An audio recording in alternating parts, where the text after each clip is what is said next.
Welcome to the Panama Podcast, From Dreaming to Doing. I'm your host, Melissa Darnay, an American who's been living her someday, every day since 2012.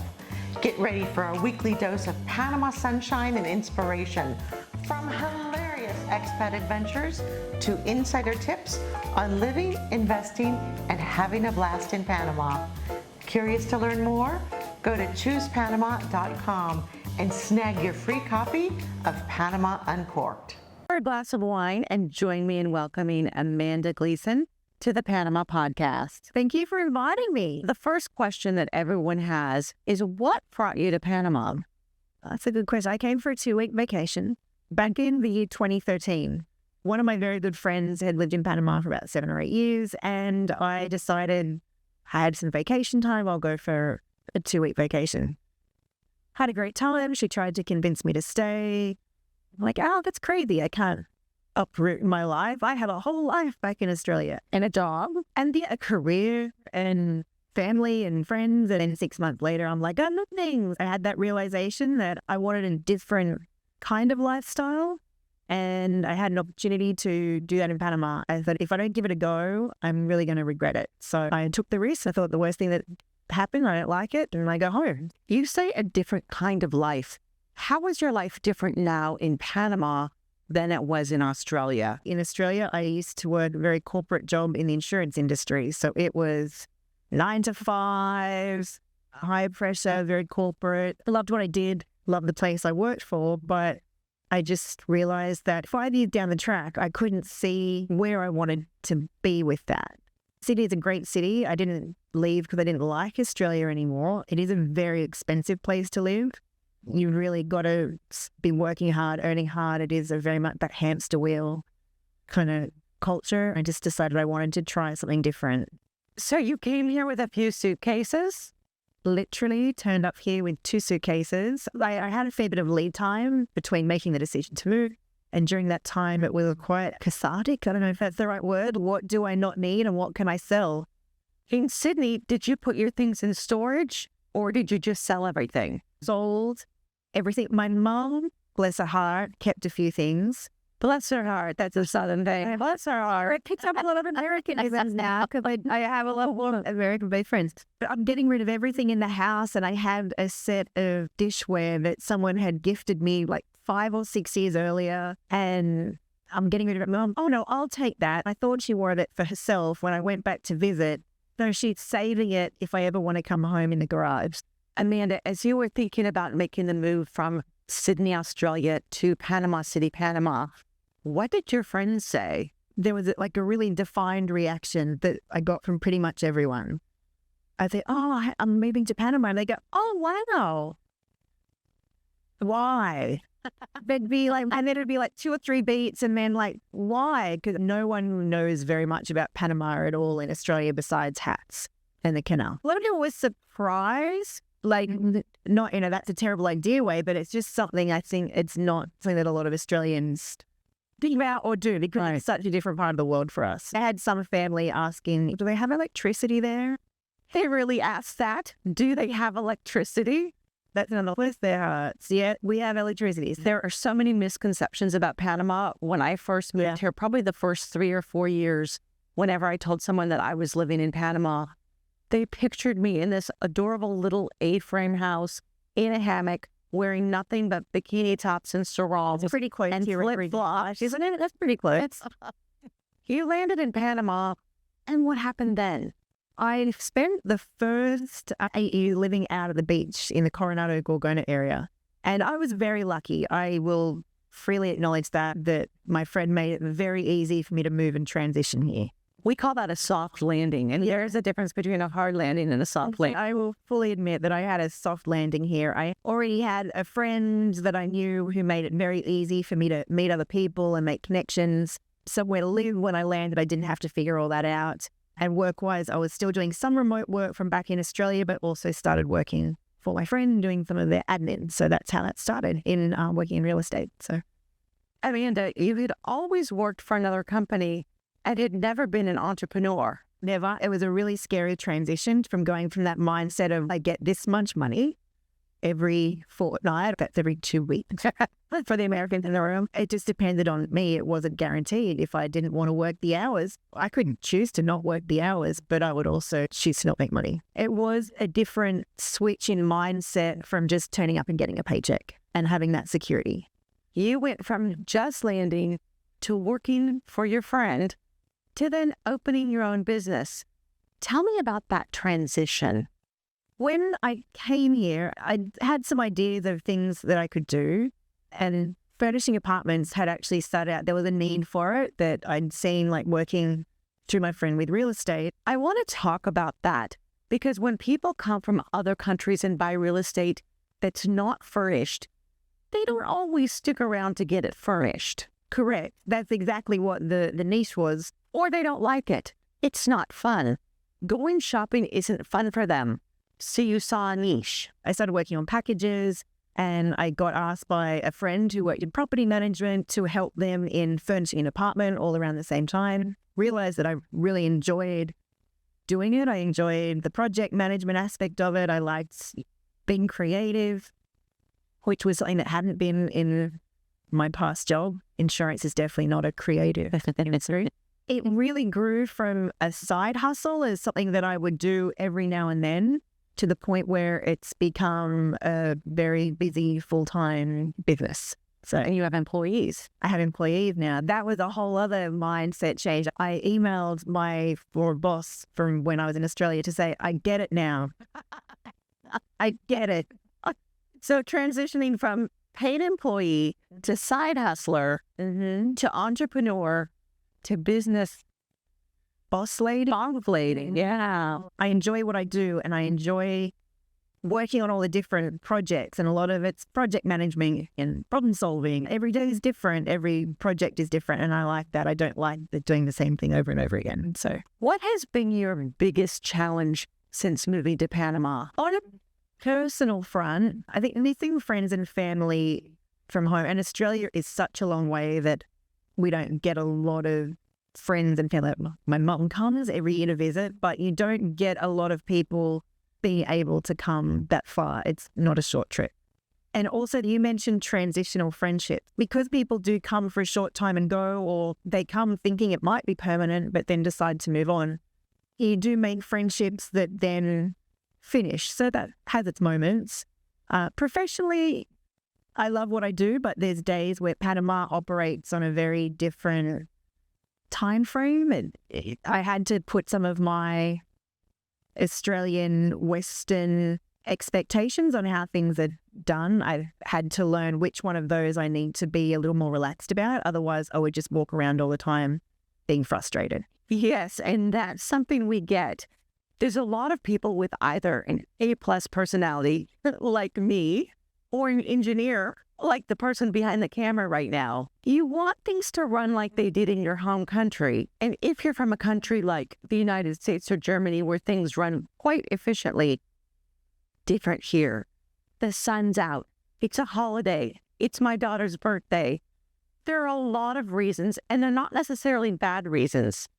But you have to embrace the culture or else it will make you crazy. One of my favorite phrases is, it is what it is. There's days where and then other days where it's like, Panama works in your favor. Because there's certain things that can be done far more cheaply and easily than you would have thought possible. Most things. A lot of things. So it's the two sides of the same coin. We've talked about what makes you crazy.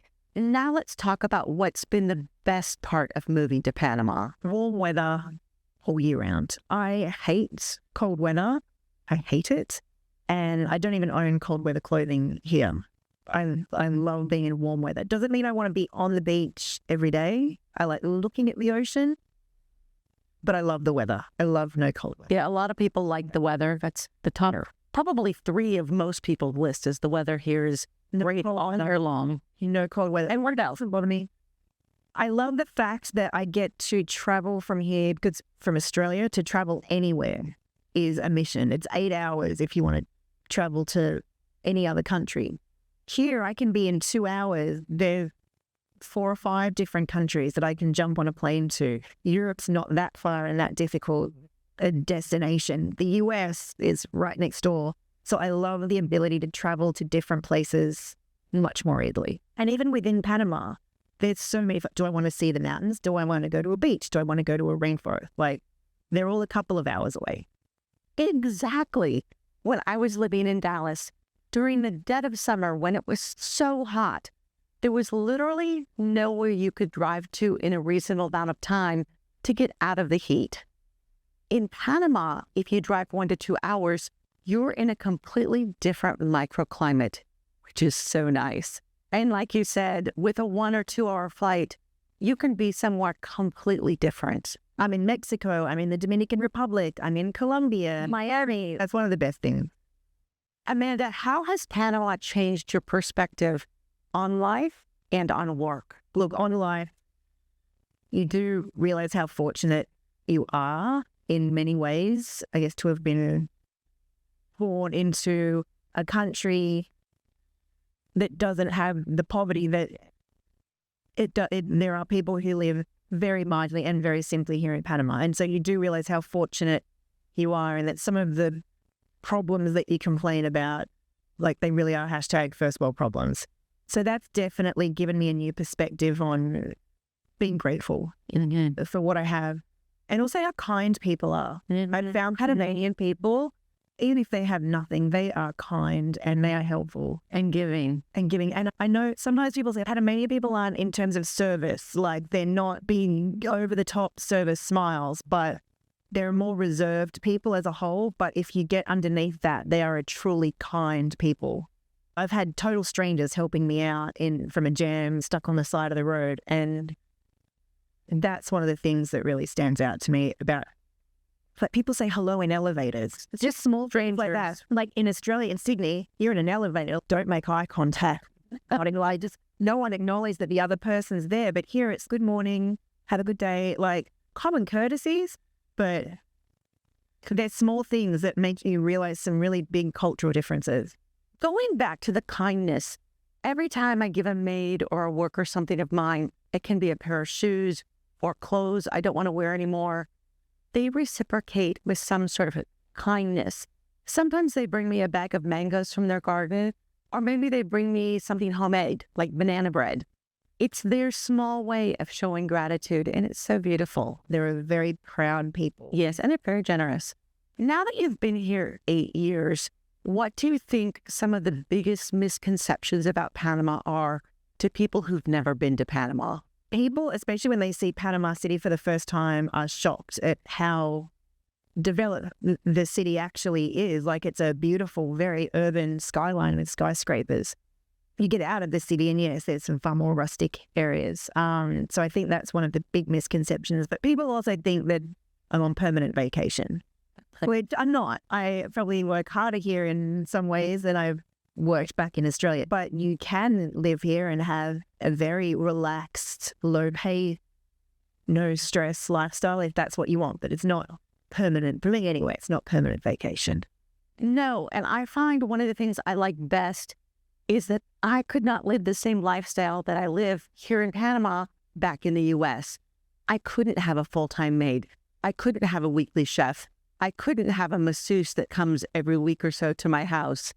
But here, these things that would be extravagant at home are just part of our regular everyday lifestyle. I haven't mopped my own floors in 8 years. Or done your own I don't know if I should be proud of that or not. My mother will be horrified. That was one of the worst parts of COVID, when nobody could come in from outside. I'm like, I have to mop my own floor.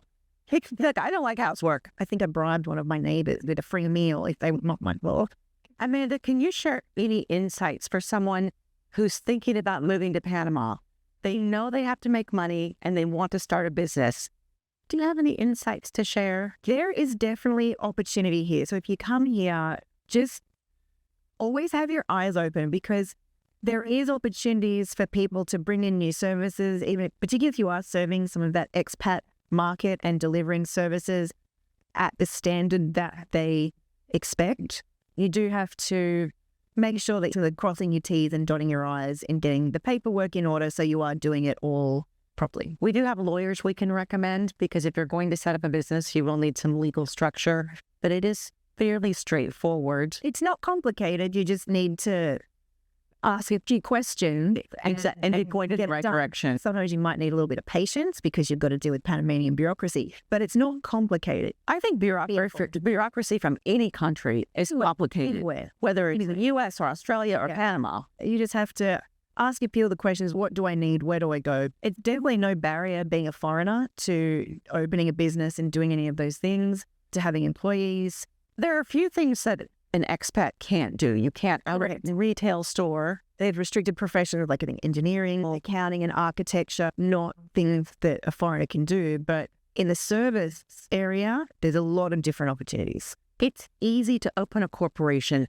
You just need to hire an attorney, and I'm happy to refer one. I'm sure a lawyer can also just let you know the things you need to do, but being a foreigner is not an impediment to opening up a business here. You would want to check the restricted list of professions, but in turn, Panama is very open to foreigners owning corporations and doing business here. So I find that there are so many open doors here. For example, the United States can be very crowded, and I'm sure Australia is the same way, especially a city like Sydney. We've got so many hustlers and people who are hungry. And here, because it's a smaller market, there's 4 million people in the whole country. So if you have an idea that's entrepreneurial, it's almost easier to start the business here than it might be in your home country. The other thing is there might be a business that you've seen and admired in your home country that doesn't exist here. That doesn't exist, or that maybe isn't serviced well. Exactly. Or that you want to offer that service targeting maybe more to the expat market because you know what their expectations are. So anyone who comes here with the thought of opening a business, one, think about what you're interested in and keep your eyes open because there is opportunity in places that you least expect it.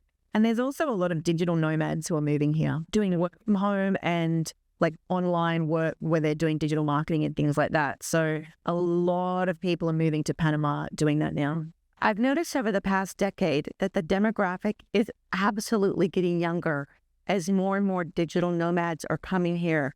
They're finding a way to make a living doing some sort of non-traditional work or doing the same work, but just doing it remotely. Because you can live here, especially in the city, you've got great internet. You can have a really nice lifestyle right in the middle of the city and be earning, if they're earning what they're earning back at home, but paying Panama cost of living prices. So it goes a lot further. Let's talk a little bit about work-life balance. Do you find it harder or easier to have a work-life balance in Panama versus in Australia? It's probably hard for me to judge because I was always a salaried employee there. So it was like, these are my work hours and now I'm off work. When you're self-employed, it becomes a real gray area. Because I really enjoy what I do, sometimes like I will be not working, but then I'm like, oh, look at that sofa. It's so nice. And then my brain goes to work stuff. But there's so many opportunities to do fun stuff here. So sometimes it is, okay, today I'm just dedicating to having a break and doing something fun. And it's so easy because it's close. It doesn't require me to take 2 weeks off. I can just take a day and go do something fun on the water or go to a nice restaurant and hang out with my friends and have a great lunch. Amanda, I know you just released a new ebook. Tell us about what prompted you to write the ebook, what it's called, where you can get it, and why people should get it. A lot of people, I see them in the forums and a lot of the online expat groups asking questions about, I'm moving to Panama, where should I go to buy furniture? And on the flip side of that, I have been looking at getting into more of the digital online space personally. And the two things came together where I went, you know what? I know after 8 years of shopping here, I know a lot, which is actually, it's something that people could use, that information. So I've put together the Panama DIY Furniture Guide. So for anyone who wants to furnish their own apartments and they want to know where to go for what types of furniture or to find different types of products, it will have an A to Z of different stores in there. A to Z, that's A to Z for us Americans. Of the cost, so a price range, the type of furniture they have, what I think they're good for, their websites and social media if you want to have a look what they've got, their contacts, if I'm aware if they have an English-speaking contact there or not, and where they'll deliver to. There's a lot of information in there. Plus, I'll be giving away some discounts from some of my preferred suppliers for anyone who purchases the book. Giving away, does that mean like a lottery or to every single person? Everyone who buys the book will get access to the discount codes that I've been given from my suppliers to pass on for discounts and benefit. Like some of them have free delivery instead of a cost for delivery. So there's about 8 different suppliers, but anyone who's bought my book will get access to those coupon codes and some printable vouchers if they don't have an online store. So Wow, that's amazing. And how much does the book cost? I'm going to be offering it for $97. So with one purchase alone, the minimum discount in there, if it's a percentage, is 5%. So you can save hundreds, if not thousands of dollars using the vouchers for the $97, which I think the value in the guide itself is worth the $97 if you want to do it yourself, but you don't know where to go. I think it saves people a lot of time. I'd pay $97 to spend hours of stress and running around being frustrated and not knowing where to go. The other reason why I think your guide is so valuable is because not everyone is good at shopping. And this is going to be shocking to some people because I think women, we all think it's in our genetic code that we're good at shopping. But when you're trying to rent out, for example, your apartment, there's a system. She has the system down. The apartments that she's decorated literally rent better than the apartments where the owner has done the decorating. Because this might be your first time or your second time doing an investment property where she's done hundreds. Yeah. So she knows how to do it. The day it is about a couple of hundred. Yeah. For that reason alone, even if you were not to get any discounts, that would be worth the $97 to keep you from making some costly mistakes. But also to get those coupons, so it sounds like a no-brainer. I'm going to go ahead and put a link both here on the screen and down below so you can have easy access to that. It's been a pleasure having you on the Panama podcast. You have definitely taken your dream and you've done it. So congratulations. Thanks, Alyssa. Until next time, cheers.